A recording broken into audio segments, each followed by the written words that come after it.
Hello friends, happy Sunday. तर इकडे सकाळी नाश्ता वगैरे सगळं आवरून मी इकडे दुपारच्या लंचची तयारी चालू आहे माझी. त्यानंतर इथं तर भाकरी बनवून घेत आहे. तर भाकरी बनवताना मला एक गाणं आठवलं, ते म्हणते मी आता.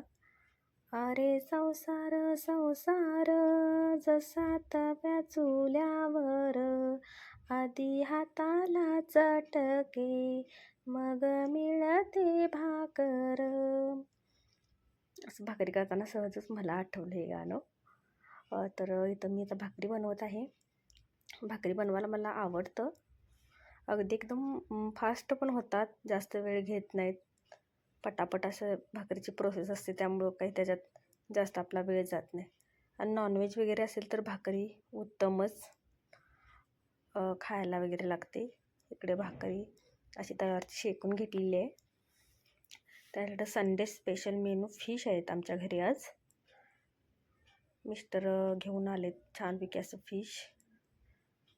हे फिश आता मी इथे फ्रॉन्ज आणि हा कोणता आहे त्याचं नाव मला माहीत नाही आहे. तर आता मी छानपैकी क्लीन करून घेते आतून वगैरे स्वच्छ. आतून वगैरे त्यांना क्लीन करायचं व्यवस्थित.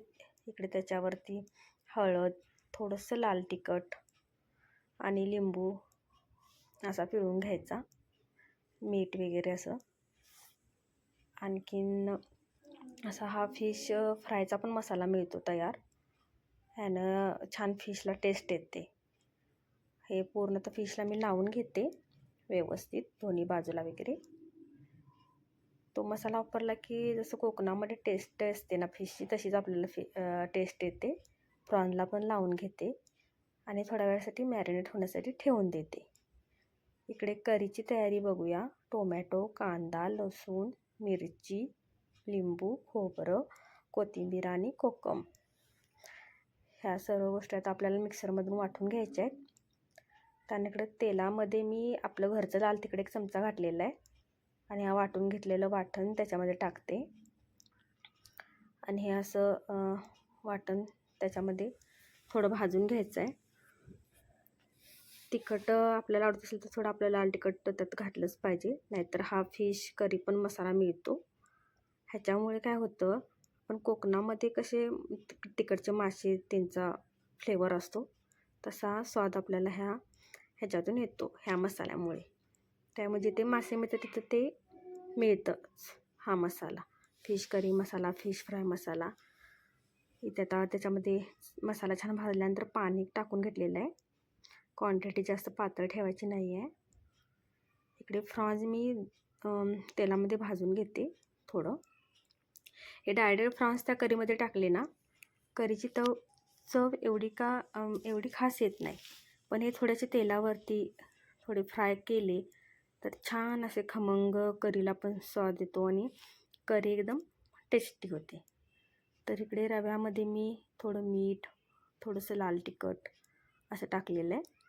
आणि आता हा मॅरिनेट छानपैकी झालेला पीस मी ह्या रव्यामध्ये डीप करून घेते. असं ह्याला पूर्ण हाताने वगैरे रवा लावून घ्यायचा. पूर्ण रवा लावल्यानंतर रवा पण एकदम 0 साईजचा वापरायचा, त्यामुळे तो छान लागतो पीसला. मोठा रवा वापरल्यानंतर तो व्यवस्थित लागत नाही. इथे 1 चमचा तव्यावरती तेल टाकलेलं आहे, त्याच्यामध्ये हा फिश फ्राय करत आहे. आदू एकदम एक्सायटेड झालेले असे, वाव वाव फिशला बघून चालू आहे तिला खूप आवडतात फिश. आता इकडे फ्रॉन्स पण मी फ्राय करून घेते. अगदी 2 चमचे तेलामध्ये फ्रॉन्स फ्राय होतात. फिशला शक्यतो जास्त तेल घालावं लागत नाही. असे हे फिशला पण त्या फ्रॉन्सला रवा लावून मी भाजून घेते. इकडे छानपैकी फ्रॉन्स फ्राय झालेले आहेत. इकडे करी बघा तुम्ही कशी घट्ट आहे आणि इकडे हे मोठे फिश. चला तर इकडं आपला दुपारचा छानपैकी जेवण करून घेऊया. अगदी कोकणी पद्धतीचा आज आमचा लंच इकडे चालू आहे. कसे वाटला तुम्हाला ही माझी डिश बघून ते मला कमेंटमध्ये नक्की सांगा. आणखीन इकडे सगळ्यांनी मला छान रिस्पॉन्स दिलेला, एकदम टेस्टी झालेला आहे म्हणून मला पण ते खूप छान वाटलं. आदू तर खूपच मला रिव्ह्यूज देत होती. इकडे मोबाईलवरती मॅच लावलेली आहे, मी एन्जॉय करत आहोत. आणि फायनली आपण इंडिया जिंकलो. हा बघा आमच्या सिटीमध्ये कसा जल्लोष चालू आहे. अगदी म्हणजे दिवाळीपेक्षा पण खूप छान इकडं वातावरण होतं असं इंडियाची मॅच असेल तर. आणि आज आपण फायनल जिंकल्यामुळे तर खूपच इकडे जल्लोष चालू आहे. व्हिडिओ